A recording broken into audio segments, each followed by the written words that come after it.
Hi everyone, my name is Ayse, and yeah, as Nandini mentioned, I do like different social impact work for like various nonprofits or citizen-led groups, and I especially work a lot with indigenous communities, like both based in North America and then also around the global south. And I use drone photography and cinematography a lot in my work, and I'll share a little bit about how I use drone photography, how some other folks have been utilizing drones, and also just share kind of an abbreviated way of getting started with a drone. And we're fortunate to have two different models of drones. So this is actually a model of the Mavic Mini that came out, I guess, about 3 years ago. So I'll kind of go over a few different drones. So this one's like a 3-year-old model. This was actually like the fanciest, newest model that came out. And this is the DJI Mavic Mini 3 Pro, and has so many features. It's very exciting to get to use this. So we'll get to use both of those today. So I'll share a tutorial. I think that will be the easiest way, since we're a little bit of a larger group, and then also we'll have some folks who are watching remotely later. So some of the work that I do is I work with a group in Alaska called the Native Conservancy, and it's led by an Eop community who is based in, I guess, what's now called Cordova, a small fishing town, and they've had to deal a lot with overfishing. They've also seen and witnessed impacts of climate change, and so I've been working with this community for the past 3 years and also documenting some of the climate impacts. So this is a photo from actually this drone here of Sheridan Glacier, and I've done a lot of storytelling work with Dune, who grew up here, visiting here with his family, getting kayaks, but just through his storytelling, he's talked about how severely this glacier is disappearing, and so the drone has been kind of how I've been documenting that over time to share. And I will share a video that I've done for this group called La Mer.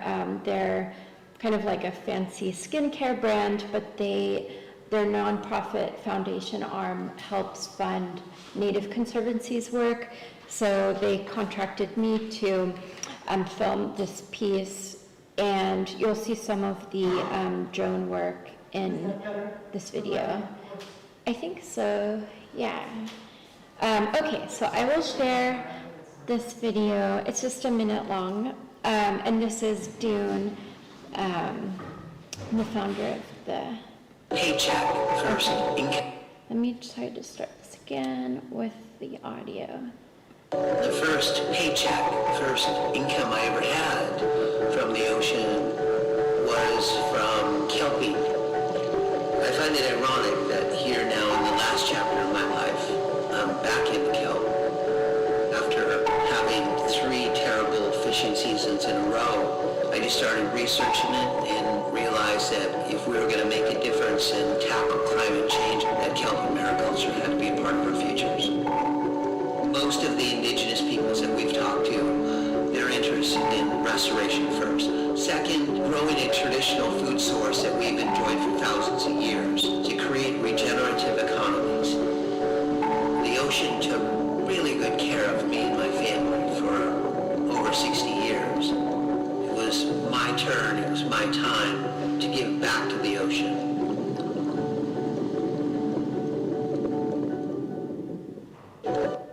Okay, so that's So I used probably about like 30% of that video was with my drone. So the aerial shot, the shots of the boat, and just some of the shots as well in the Prince William Sound where he's based. So, and that's footage just shot from like this teeny tiny drone here. So I've pretty much used it in most of my work up to this point. I'll share another example of the drone footage I've used for this project that I contributed cinematography for. So I think if I go to the, so yeah, all of this, as you can see on the top part here, is from, or at least the intro part is from the drone. So I'll try to find the trailer.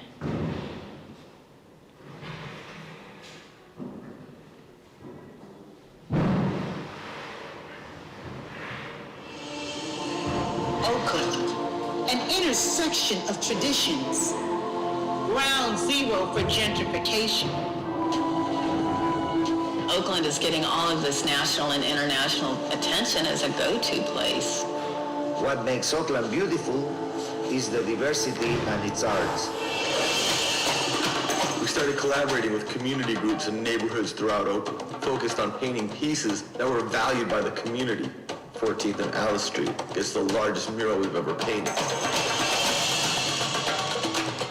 Right across the street is the Malonga Cascade Center for the Arts. This center has put Oakland on the international map. There's no center like this in the world.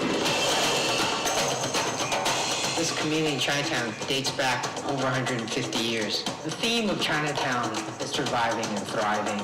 Immigrant communities come together and create these enclaves because it's about our survival. The development proposal before you is at the site of 14th and Alice Street. We expect to redevelop this property. The mural would be destroyed. The way in which neighborhoods change is deliberate. Right now, there is the interest to actually transform this city. Where's this plan coming from? And then how come they didn't tell any of us? No, we need to talk about how we're going to be a part of our community. We need to protect that legacy. We need to support Oakland artists, and we want equitable development now. It was really the mural that actually brought this coalition together. Oakland's community members are protesting fast-tracking of new developments in their neighborhood. What started with the mural actually led to a movement. We did not march to City Hall. We danced. We're here to fight. We're here to stay. We're not going away. In a time when folks are being divided, art and culture is a way that really brings us together. Oakland is here! If when you try to take that away, that is just straight up gentrification. Having places where your language and your identity and your history is affirmed is pretty critical. All of that is being threatened. Ancient rhythms, culture keepers. This is Corner 14.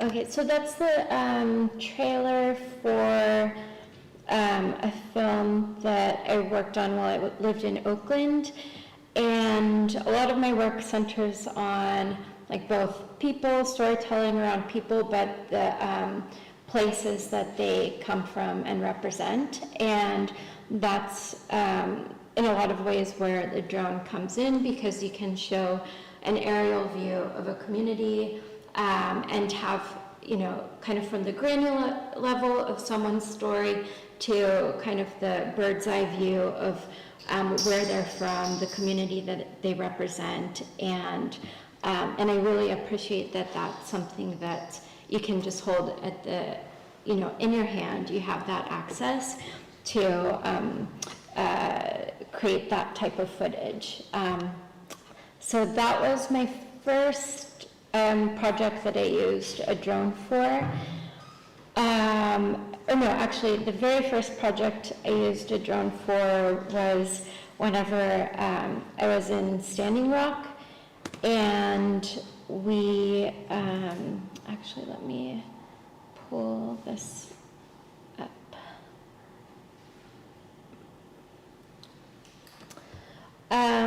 So I think probably a lot of folks are familiar at this point with the movement at Standing Rock, but it was a youth-led movement to stop a pipeline in 2015-2016, the Dakota Access Pipeline Project, which would go through the river on their homelands. So what was really important to for the Standing Rock tribe. So it was really important to show the actual river that would be impacted by this oil development project, which, as we've seen with time and time again, it's not really like if this pipeline will spill, it's when.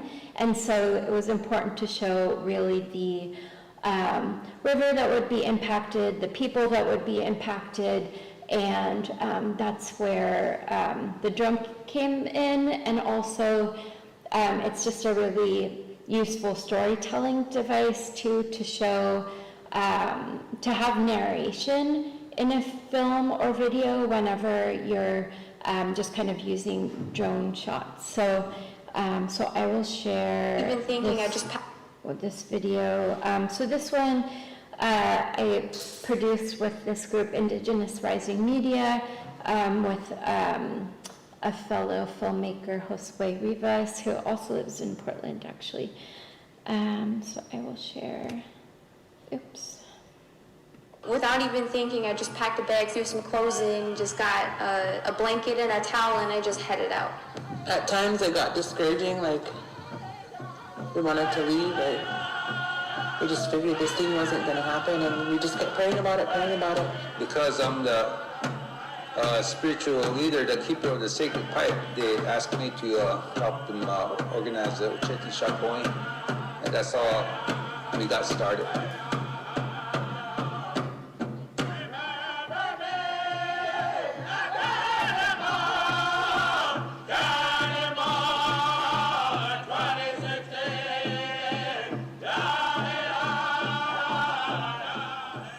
The pipeline, according to our prophecy, it breaks, it's going to poison the water of life. And that's why the young people said, we're going to take a stand, that enough is enough. They're the ones that stepped forward, and we told them that we're going to stand together. In our own community, there's a lot of people that didn't even know anything about what was going on. So we just tried our best just to get the word out there, pass information along, and thank God for social media.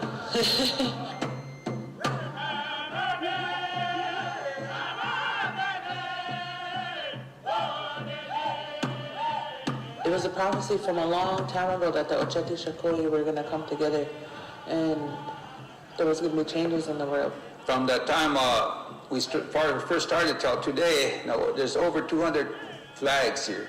And it's not only indigenous people, but we have non-natives that are standing here with us. But it's a peaceful, spiritual camp here. We're staying here because we know that this ain't over.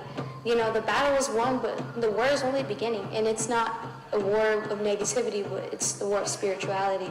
We're trying to overcome this obstacle, in a non-violent way. Instead of fighting with violence, instead of fighting with fire, we're fighting with prayer. And now today we are sharing the best that we can here at this camp, where there's many tribes and many nations are coming, because a lot of people are looking for their spirituality. That's why we are in this situation right now, because people are spiritually disconnected. If all these people weren't here right now, they probably would have already went through with this, because all the support is what's helping us. Let's make a good impact on this earth. Let's leave something good behind. Man, look at this. This is what I want for my kids, and this is what my future to see, not pollution in the water, not death everywhere, not, you know, sick trees in the sick land. I don't want them to see that, and I want them to be able to have every right that we have now.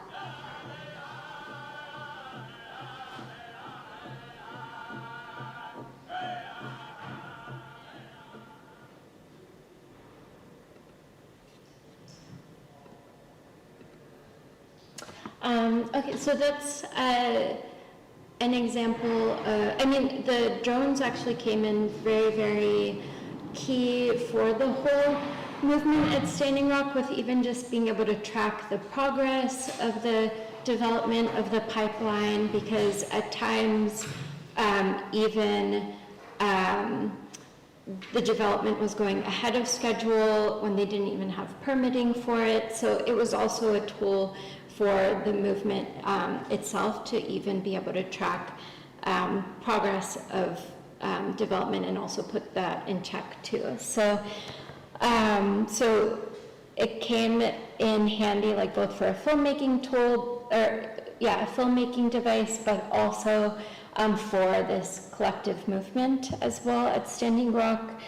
I'll share one more video actually from Standing Rock that we used the drone as well for an action. Oh yeah, Brenda.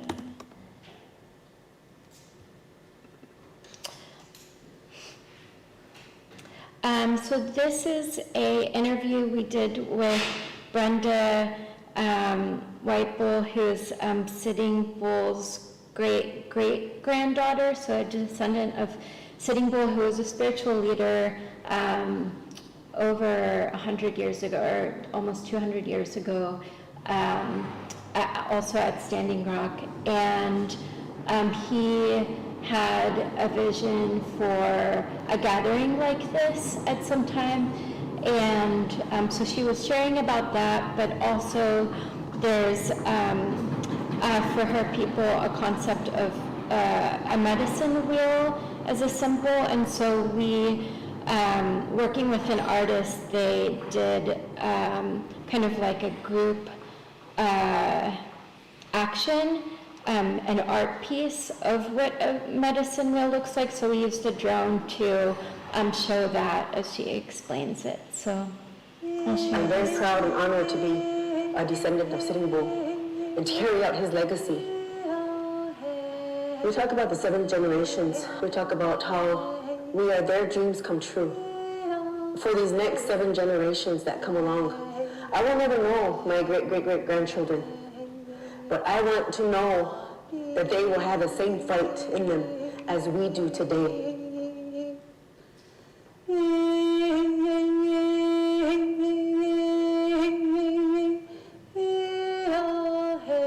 We never knew this was going to happen at home in Hunkpapa Lakota territory. And it happened for a reason, because this was the place that Sitting Bull, our Black Elk, our ancestors, spoke about how all the generations, all the people, humankind, would come together one day. And that was our lady who protected these things. They protected the black snake that would come. And it was called upon us to be here to lead this fight of protecting Unchimaka, our grandmother Earth, and to protect our mini Wakchoni we call water of life. No matter the color, race, sex, religion, anything like that, we come together as a team. This is a movement about humankind, about nature, peace and prayer. That's what he was about, is peace and prayer. So that's one thing I know that flows through us, is him. So when you're looking at me, you're looking at him, and you're looking at so much goodness, so much positivity that's being surrounded here.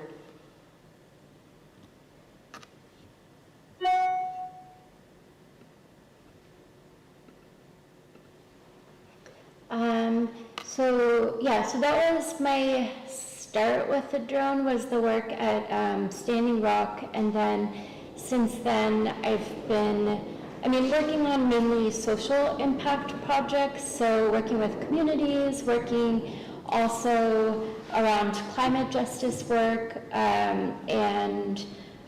those are just a few of the examples and applications that I use the drone for currently. And yeah, I'll keep going with the, okay, so this is also something I do not know how to use drones for, but it's something that in your exploration with drones, if you get really into it, you might want to experiment with something like this, which is something that's emerging now, are drone light shows. So instead of fireworks or alternatives to fireworks, this is something that is kind of this emerging trend. I think for the first time they did a drone light show at the Super Bowl. So I'll just share an example of, let's see if I can.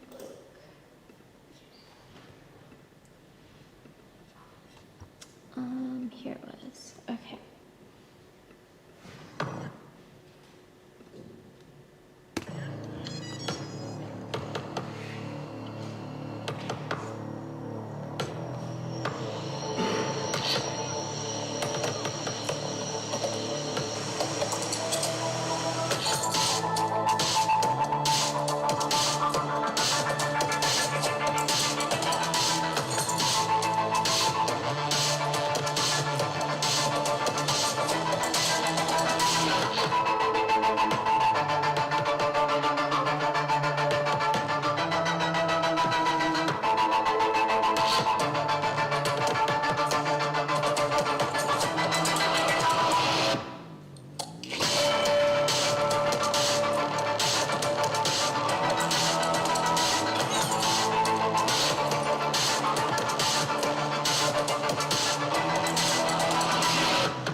Oregon State residents, if you have a utility meter.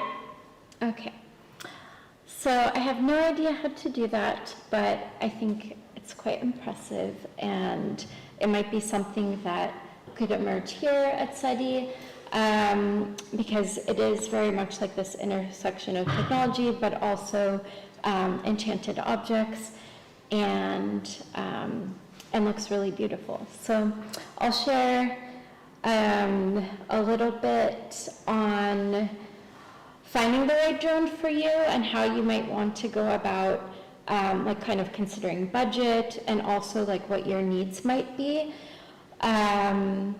So if I go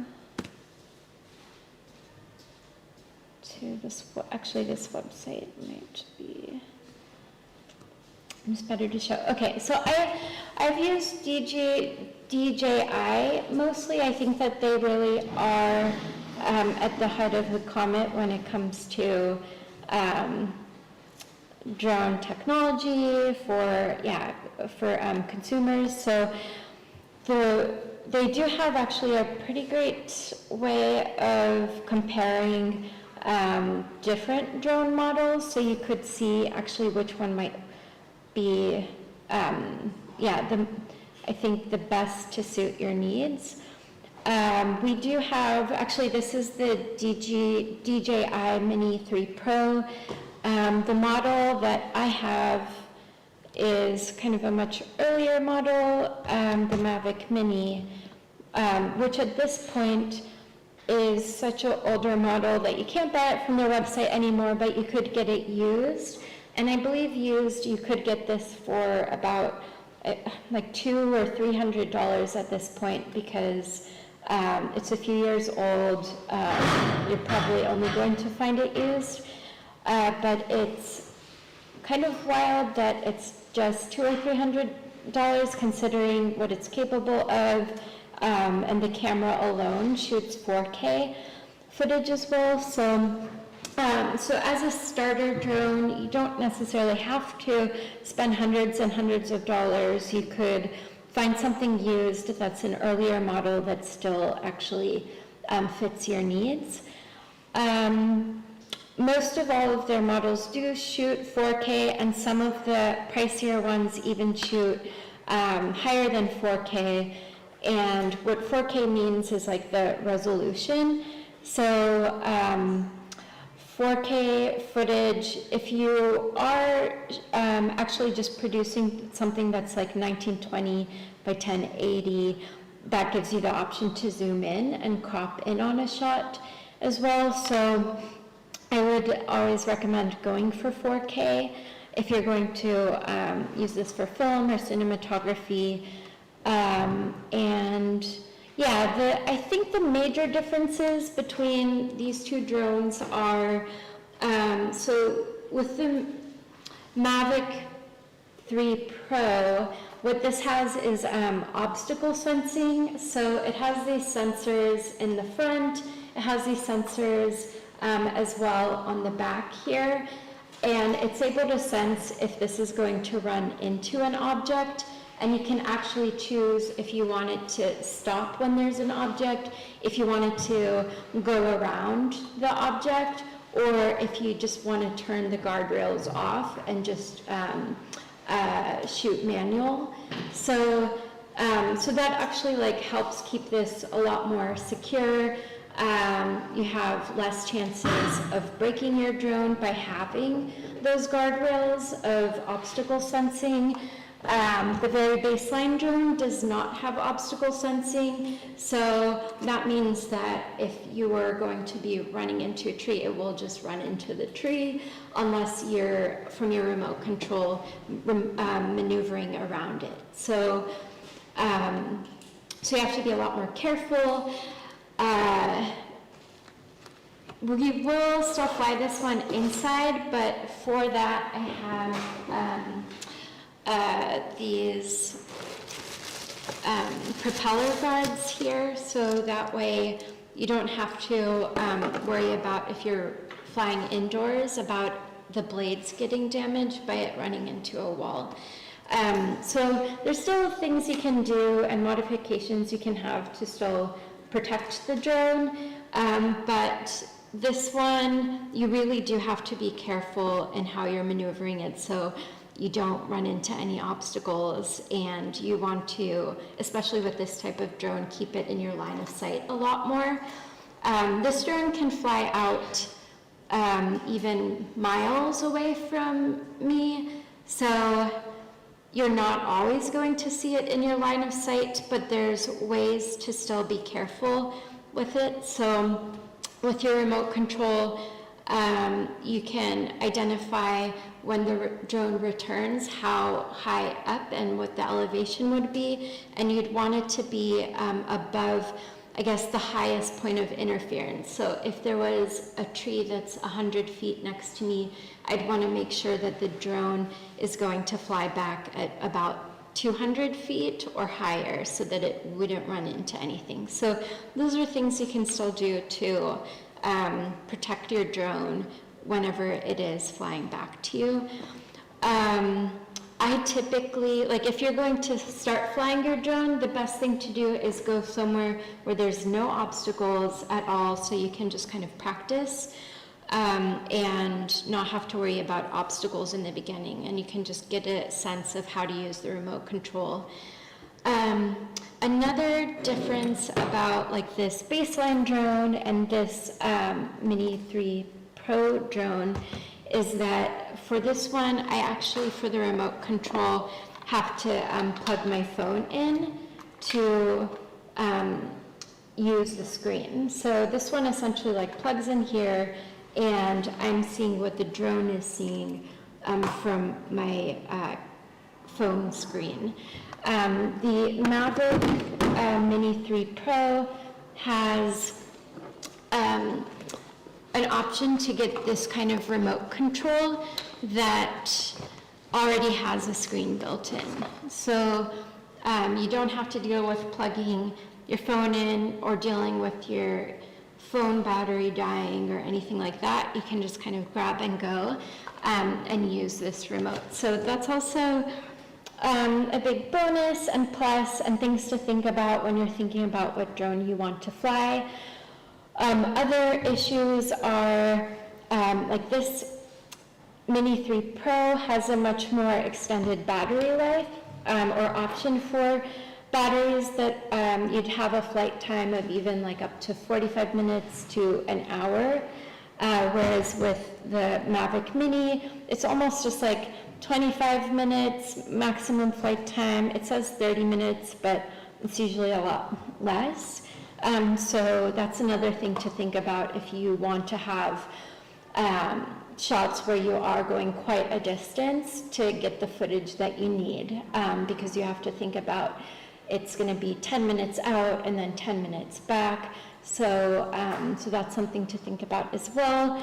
Also weight, these weigh pretty similar, but drones that are heavier are definitely going to have more features, but for the type of work I do, I like to just keep things really nimble because I also have a video camera, I have tripods, I have other gear, so I just want the drone to be like small and yeah, just easy to throw into my backpack. So that's why I also go with the mini models instead of these larger models that will also weigh more.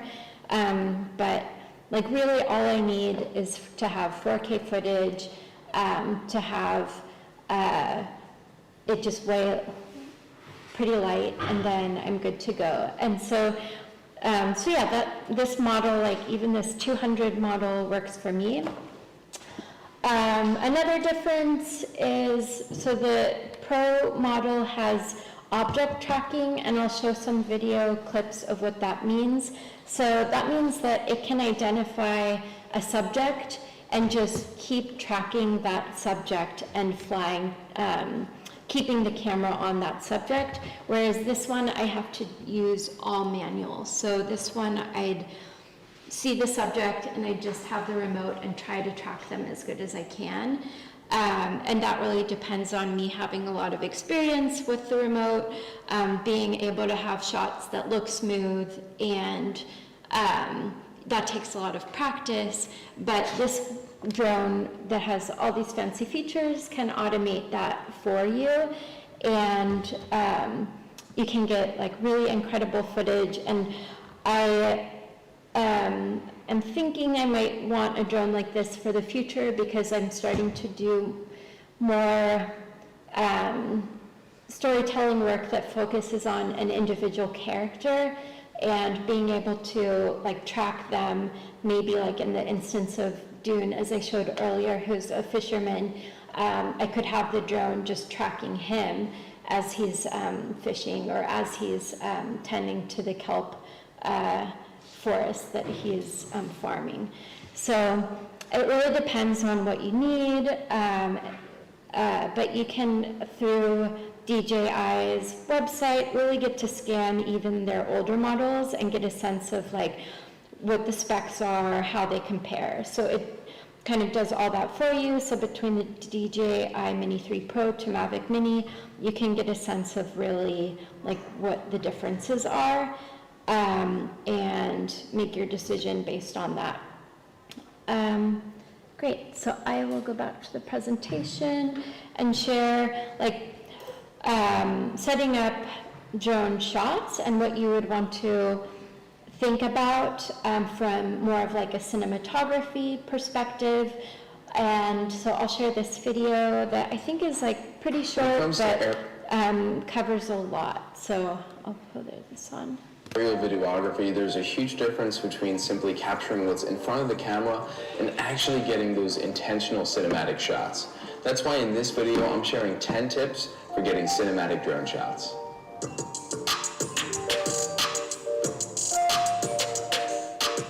Before we get started, be mindful of any local flight restrictions, FAA regulations, and the airspace you're wanting to fly in before ever lifting a drone. This is extremely important so we can all continue to enjoy these devices by following the rules. To start out, we can take cues from traditional filmmaking techniques and bring them into the air with us. Practice cinematic movements such as reveal shots, orbiting shots, top-down shots, Parallaxing shots. Does anyone have any questions while we're troubleshooting the feed? How frequently do you find wind speeds or air currents that are problematic? Actually, that's a good thing to bring up too. So one of the downsides of having a very light drone is that it is a lot more sensitive to wind.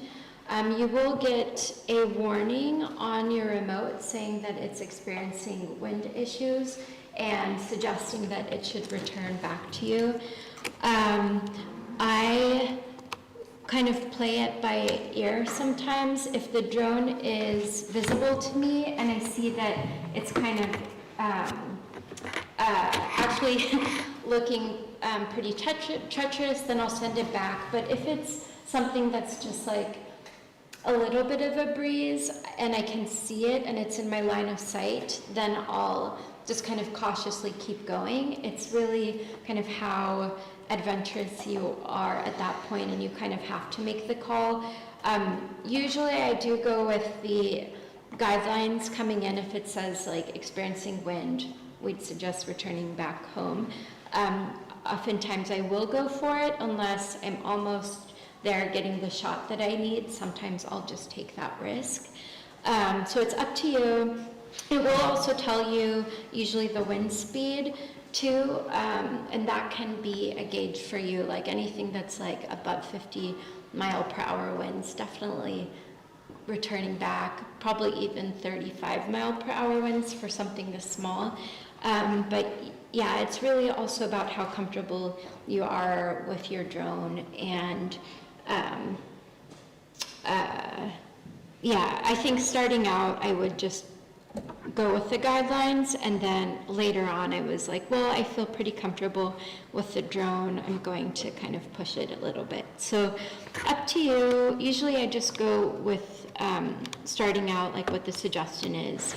If it's very, very intense winds all of a sudden, sometimes it will just autopilot it and return it back to you. So so it protects itself to a degree as well. So yeah, either you'll get a warning or an indication, and if it's really bad and it's like the drone has almost no way of returning to you, then it will just do what it can to get the drone back to you and just autopilot it. Okay, so I'll start from here. Again, I think where we left These act as sunglasses for your drone's camera, and they allow you to lower the shutter speed to maintain the 180-degree shutter rule. That's the rule which suggests that your shutter speed should always be double your frame rate. Without ND filters, you're forced to crank the shutter speed super high to expose the image. So just to kind of break that down, because I think you'd have to know a little bit about photography and videography to understand what he's saying, but basically the frame rate is how many frames per second. So typically for film, it's 24 frames per second. So in 1 second, you're seeing 24 frames. With the drone, you can even shoot up to 60 frames per second, some of them 120 frames per second. And the benefit of that is that you can do slow motion. So if you have 60 frames per second, essentially you could like do slow motion because you'd be able to stretch time out over what happened in 1 second into 2 seconds. So, and if it's 120 frames per second, even double that into 4 seconds. So, so that's something to think about with choosing your frame rate. Like, do you want the footage to be in slow motion? Do you want it to be just kind of regular frame rate?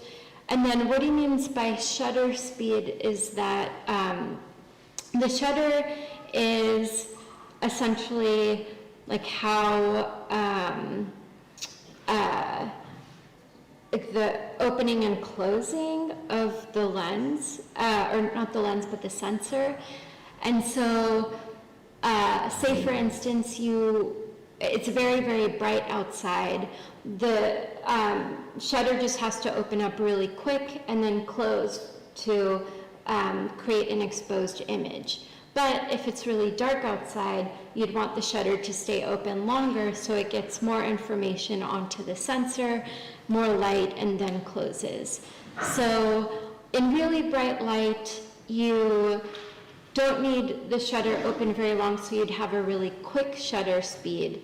But for optimal filmmaking, you want it to just be double what the frame rate is. So if the frame rate is 24 frames per second, you'd want the shutter to be no more than 50, or like you'd want the shutter to be no more than 1/50th of a second open, and that's to get the best picture. So in order to do that, on a really bright day, you do want to have these ND filters that will be that kind of sunglass for the lens, so that you're getting less light on the sensor and you can have a slower shutter speed that then corresponds to the frame rate. It's kind of complicated, but basically, if you're going 24 frames per second, you want the shutter at 50-ish, and then whatever you need to do to keep it at 50, you try to do, and these ND filters help you to do that. So you get a nice looking image that isn't stroby.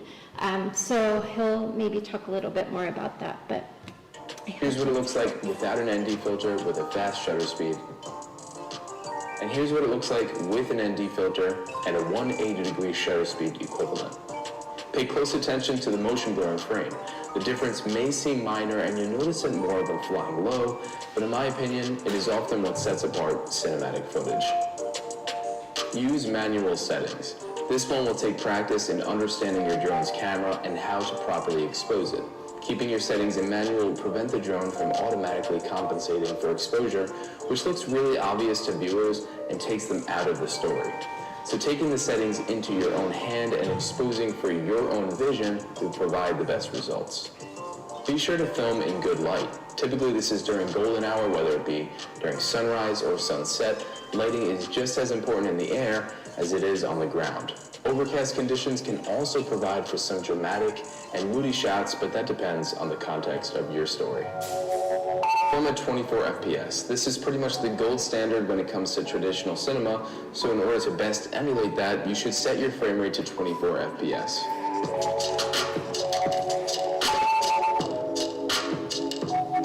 Stabilization. Most drones now have gimbals attached to them, many of which are 3-axis, although this can vary. You'll definitely need a drone with a gimbal on it for smooth footage. In combination with that, post-stabilization such as Warp Stabilizer and Adobe Premiere can be a great addition to footage that needs to be smoothed out just a little bit more.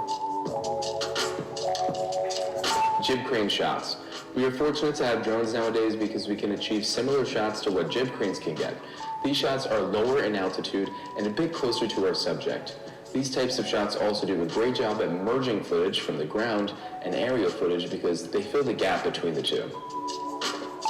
Next, experiment with reverse clips. Some shots are simply too difficult to acquire while flying backwards, so you can film it moving forward and then reverse it in post-production.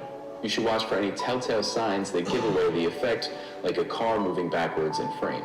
These shots do a great job of revealing things in frame as you move backwards. Film in flat profiles. For the most dynamic range and tonal range from your drone's camera, take advantage of the flat profiles. I'm filming in D-Log on my DJI Air 2S. You'll have to do more color correcting, but it provides a lot more versatility in achieving your artistic vision.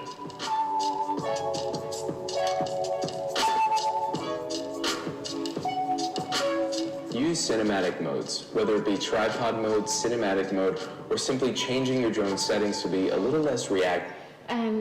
So he was mentioning about D-Log, shooting flat. What that means is it's just, it's a color profile that you'd use if you know that you're going to have whatever footage you've gathered be color edited. So for any like film work or any contracts I get from different brands, like for instance the La Mer brand, they have a specific color profile that they use that corresponds to their branding, so they want everything shot flat.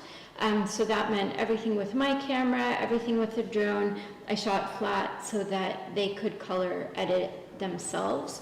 If you're not planning on color editing, it does just make sense to go with their color profile. So that's just something to think about, like what will the footage be used for? Do you want just something that's quickly uploaded? In that case, just like go with the color profile. In the drone, he's going to talk about cinematic modes. The DJI series has usually 3 options. One is S for sport, one is N for normal, the other is C for cinematic. And I always go with cinematic because what that means is it's just going to make the movement of the drone more gentler, and just like the gimbal even move a little slower, so it's not going to jolt you. Whereas sport mode, you might use like if you're covering a football game or something like that and you just want the drone to speed right over to where the action is, even at the expense of the shot for looking kind of jumpy. So for the type of work I do, I just want everything to look as cinematic as possible. I stick with cinematic mode, but it also helps for safety because I don't have to, like, if I'm using the remote, it kind of puts a little bit of a buffer on it so that it won't quickly, like, potentially crash into something. I have a little bit more lead time and with it going a little slower. These options will all result in smoother footage. Also, for more technical shots, you'll be able to have more control over your drone with the option to speed up the footage in post. A quick bonus tip, be sure to follow through on each of your shots.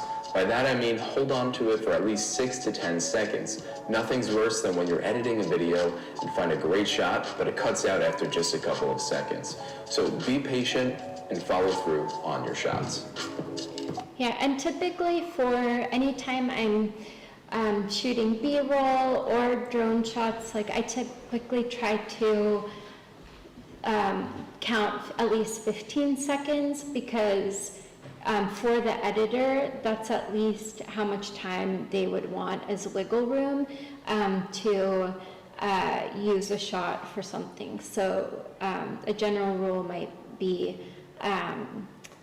like just count to 15 seconds once you get a shot, so you don't run the risk of cutting out too soon. And I used to have that issue where I thought I got the shot, but for the editor, they were like, oh, if you just had a few more seconds. So just try to go longer than shorter for any drone shots. I hope you enjoyed these tips and feel better equipped to get some cinematic drone shots. If you have any questions, Okay, so I think that was a good overview. I'm going to share another video that is specific to the DJI series on the controllers. So I think this is the best way to share it because that way we won't be crowding around this one remote controller. But this will give you a quick overview on how to use the controller. So once you practice, you'll kind of be onboarded to it. I think we have to watch right it now. Sorry. 2 out of her 3 pieces of clothing. And then it will start. Controller options for the Mini 3. You have the traditional controller, which you would put your phone into, and then you have this new one, which has the screen built in. Now, I personally have been using the one with the screen because it makes it a lot easier, but both of these controllers work great with the Mini 3, and I'll show you the differences between both of them. Let's first go over the standard RC, which is the main controller that you put your phone into. Now you open up the controller on the top, and then you connect your phone with the cable that's inside. Mine has the lightning port on it, but if you're using an Android device, you just switch this cable out. And so you put your phone in the little grooves that are on top of the controller and then plug it in. Now on the bottom of your controller is where the 2 thumbsticks are. So you're gonna pull these out and you're gonna screw them into where they go on the front of the controller. Okay, so now we're set up with the controller to start flying. Now looking at the front, what you see are a few different buttons. The 2 joysticks are going to control all the directionality of your drone, and later in this video we'll talk about how you actually fly in the sky and what you do with both of these thumbsticks and how you can use them to control your drone. Now, in the upper left-hand corner, you're going to see an FN button. This is a function button, and in your menu, you can change this to do different things. Now, in the upper right-hand corner, you have a camera switch button. Now, this button changes from video back to photo. So this is where you'll switch between both just using the controller. You can also do it on the screen in the app, but this is a physical way on the controller that allows you to flip quickly between photo and video. Now in the middle you have two buttons and this switch. On the far left you have a return to home and also a pause button. On the far right you have your power button, and then you have these three modes in the middle. You have Cine, Normal, and Sport mode. And this allows you to go slow, medium, fast, and in the menu you can actually set what each one of these are. And I'll show you that when we get to the section all about the app. Now when you look down on the controller, there's a button on the right-hand side and a jog wheel on the left-hand side. The jog wheel allows you to control your gimbal up and down.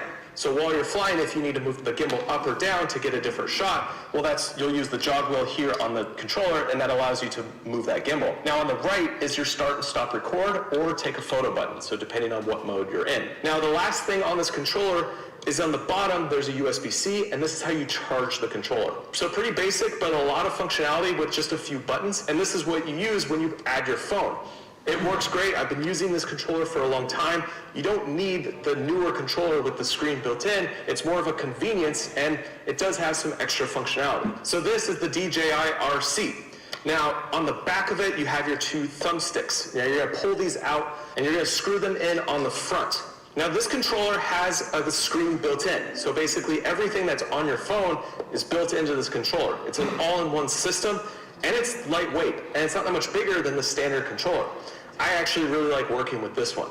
Now, looking at the front, it's a very similar setup. You have your two joysticks that control how you fly the drone. You have your home and pause button on the left, your power button on the right, and then Cine, Normal, and Sport mode in the middle, which again is slow, medium, fast for flying your drone in the air. Now, looking down at the top, you actually have some different buttons. You have a record button on the left and a photo button on the right. So no matter which mode you're in when you're out flying, you can hit the record button and it's going to start recording video. And vice versa, if you hit the photo button, it's going to switch to photo and take a photo. So there is no button that switches back and forth between photo and video mode like on the other controller on the front right-hand corner. And also when you look down at the top, you have two jog wheels. One is for your gimbal and one is for your zooming. And so your left one is for your gimbal, just like on the other controller. So just real quick, the gimbal is this here, so the camera is here, and the gimbal is basically the stabilizer for the camera. So this is, so you can actually control, when he's talking about controlling the gimbal, you can have the camera point down and then back up. So that's what he means by controlling the gimbal. So that means like if you're really high above, usually the camera is just facing ahead, but if you actually want the camera to see below, you would move the gimbal down through that. But now this added right one is for zooming. So the Mini 3 can zoom in 2 times when it's in 4K, up to 4 times in 1080p, and so you can use this zoom to do smooth zooming motion when you're out flying. Now on the back where your thumbsticks are underneath, there's now 2 buttons that are customizable, C1 and C2. So in the menu, I'm going to show you where you can customize these buttons, but you could add 2 different things that you need access to on the controller, and it makes it much easier than having these functions somewhere on the screen or in the menus where you have to actually dig for these functions. Now on the bottom of this controller, you'll see a USB-C. This is how you charge the controller, and also this is how you connect it directly to your computer. Now there's also a flap, and underneath this flap, you'll see a micro SD card slot, and this is how you can record and also download your photos and videos from your drone to the SD card that's in your controller. And then there's another USB-C that says host. And on DJI's website, it says this is for connecting the DJI cellular module, which will need to be purchased separately. So a super simple controller, but more functionality than the other controller, and you have the built-in screen. With Klaviyo, there's a new way to grow. Sorry, ads. The Klaviyo and okay, so this is also useful. This is going to show within the app itself and on the screen what everything will mean on the screen. So when you're flying and you see this screen, there's just a lot of information that's given to you, information on like what your elevation is, the orientation between you and the drone if the drone is out of sight, also how to like launch the drone, land the drone. So he's going to go over a little bit on demystifying like everything that's on the screen. The drone up in the sky, so I can show you exactly what on the controller how everything works. And as you can see on the screen here, there's a lot of different things that you have to look at when you're out flying. But as we go through it and as you understand what everything does, it's actually fairly simple. So first, what you're going to want to do is download the DJI Fly app if you're using your iPhone or an Android device if you don't have the DJI RC with the screen built in. Now this will come pre-installed on the controller, so when you're in the home screen, all you'll want to do is click the Go Fly, and you'll get to this setup where you can see everything that's going on with the drone. So let's just go clockwise in a circle around everything, and then I'll show you how it all works. In the upper left-hand corner, you have a back button, and this will go back to this home screen. And on this home screen, there's a few different things that will help you when you're out flying. In the upper right-hand corner, there's some tutorials. So if you're connected to Wi-Fi or you're using cellular, you can actually get some DJI tutorials. In the upper left-hand corner, it's going to give you some information about your location. Where it says stop and it has the little timer, well, that's my screen recording of the screen. So it's not something you're going to see unless you're actually screen recording. But in that position where it's at is where you'll see pop-ups come up if you need to update your firmware. So if there's a new firmware for your drone, well, you'll see a little pop-up that says update firmware and download, and that's where you'll do it here on the main screen. Now in the bottom left-hand corner, you have your album, which will show you all your footage and photos from your drone and what's on your internal storage. You have SkyPixel, which is DJI's social media app, and then you have your profile. So when you first set up your drone, it's going to ask you to set up a profile, and you can go into all your profile settings here on the home screen. Now in the lower right-hand corner, it says Go Fly. You'll click that, and you'll go to your main flight screen. Now, next to the arrow, you'll see it says In Mode. And In Mode is just whatever you have set on the middle of your controller. So you have the Cine, Normal, and Sport mode. I'm going to flip it over to Cine mode. It'll say C mode. You'll see the pop-up in the middle of the screen. And then now the drone's going to fly slower than in Normal and Sport. And I'll flip over to Sport mode. And it'll say obstacle avoidance unavailable, because when you're in sport mode, your sensors aren't going to be active. And so if you want to make sure that your sensors are active so you don't run into anything, you'll want to be in normal or Cine mode. Now next to that, you're going to see a little pop-up that says altitude zone 400 feet. I can actually click that. It's a button. And this is your pre-flight checklist. And this just gives you some different things that you need to know before you take off and fly. So at the top, it says your flight status. If there's any issues, this will say fly with caution, or it'll say you can't fly. So if you're in a restricted zone, it'll show you that you can't fly in this restricted zone. Underneath that, you'll have your return to home altitude. Right now, mine's set at 157 feet. I can bring that down because there's no major obstructions around here. But if you're flying somewhere with mountains or tall trees, you'll want this much higher so that the drone, whenever it's returning home, it'll fly to that height, come all the way back, and then descend. So this is that altitude at which it goes up into the sky to return to home. Now underneath that, you'll have max altitude and max distance. I fly here in the US. I can't fly above 400 feet, so I have mine set to 400 feet. And that basically gives me a ceiling to where the drone can only go so high before it's going to stop itself. Now you can see that you can extend this way up there, but depending on where you're flying, you'll want to make sure that that's set to your upper limit. So I'm going to set it back to 400 feet. And then it has max distance. I can set my distance at which I want to fly out. I just keep this on no limit, but when you're out flying, you want to make sure that you're keeping line of sight with your drone at all times. So if you want to set a limit here, you can, so your drone only goes so far. Now underneath your max distance, you'll see storage location. Mine are grayed out because I'm currently recording on the drone. What you can do is switch from your SD card to your internal storage. So if you put an SD card in, you can swap it here, or if you want to shoot using your internal, you can flip back and forth. Now in the upper right-hand corner, you're going to see this green circle that says 82. That is how much battery percentage I have left. And next to that, you'll see a time. So DJI estimates how much time left you have flying with how you're currently flying. So this number is not going to be perfect. As you fly around, as you're in more wind, as you're going faster or slower, this number is going to fluctuate. But it gives you a general idea of how much time you have left till your drone is going to be out of battery. Now where it says 81, that's the percentage, and you'll see when it gets down to like 30% 20%, it's going to go from green to orange to red. And that basically is telling you, you need to take the drone down. I usually fly to about 30% and then I bring the drone back and descend and land, and I never really drop below 20%. Now you can click on this green circle and it's going to show you how much time until your drone's going to automatically return to home, and how much time until your drone is going to have a forced landing, and how much time until your drone is completely depleted. So you can use these numbers if you're in a situation where you're really trying to grab that last shot of the day and you don't have time to put a new battery in. Well, you can keep an eye on this and it'll show you how much time you really have until the drone is going to be completely out of juice. Now, next to that, it has a little bar graph with RC that shows how strong the RC is connected to the drone. So right now, the drone's right there. So it has a very strong connection, but if I was to fly away, I was to go behind like a hill or something like that, you'd see that signal drop. So it's just a quick indication to show you how much RC strength you have. You can click on that and it will tell you, right now it has a strong signal. And it will tell you a warning if you don't have a strong signal.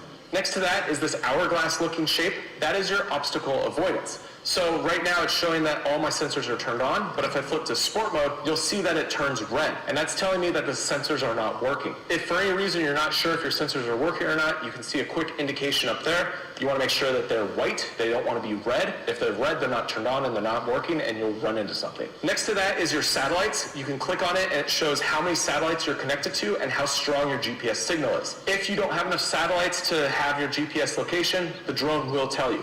Right now I have 22 satellites, it's super strong. The drone's gonna stay exactly where I've put it, and it's not gonna move. If you don't have strong signals, well, the drone's gonna start drifting because it can't figure out where it's at in the earth. Next to that is 3 dots, and this is your menu. And we'll go into all of your menu settings in a little bit, but first I wanna finish everything on the main screen. So down below, beneath the 3 dots, you'll see a bunch of different camera settings here on the right-hand side of the screen. First is where you're gonna swap between video and photo mode. You can do your master shots, your quick shots, your hyperlapse, your panoramics. All of your settings, except for tracking, are going to be here in this menu. So right now I'm in normal mode and I am shooting video. Underneath that is a big red dot. You click that, it starts recording. Or if you're in photo mode, it will become a white dot and that takes a photo. Now next to the red dot, you have a few different options. You have the top, which switches between horizontal and vertical. So you can just click this button and it's going to swap back and forth. You have your zoom. So if you click it, it'll just automatically zoom from 1 times to 2 times. If I switch over to 1080p, then what I could do is click on that. It's going to go 2, 4, and then back to 1. So depending on what mode you're in, you could just click this and it will automatically jump to these different focal lengths. And then underneath that is manual focus and autofocus. So if you want to fly with manual focus, you can change that here. Personally, I usually always fly with autofocus on. Now you can also press and hold where it says 1x and it will pull up a little graph that allows you to zoom in and out. And so if you want to do a Yeah. Oh, does this go till 12:30? Yeah. Oh, yeah. I mean, it's 11:12 now. Do you think? I think like an hour is plenty of time to get the hang of it for a small group. Some of these things might answer questions as they try it. It's hard. Okay. It might be hard to remember all of it. Sure. Yeah. Okay.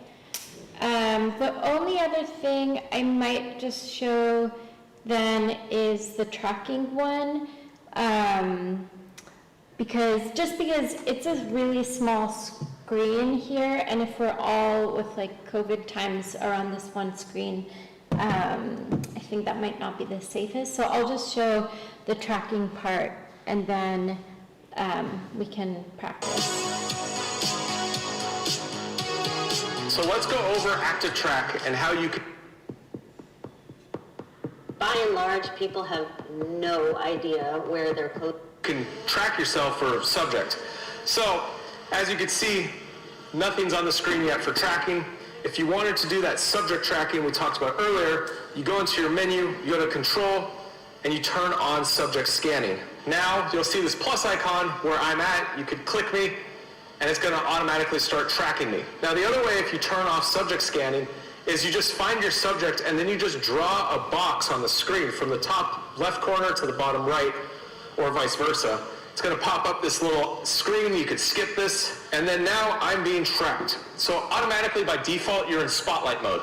Spotlight mode basically means that the camera's a tripod in the sky, and Wherever I go, the camera's going to continue to focus on me, but it's not going to move. Now the cool thing about spotlight mode is I can actually use the joysticks and push the drone in a direction, and it's going to keep tracking me. So you can manually fly in spotlight mode and do your own moves, and the drone will stay tracking on you.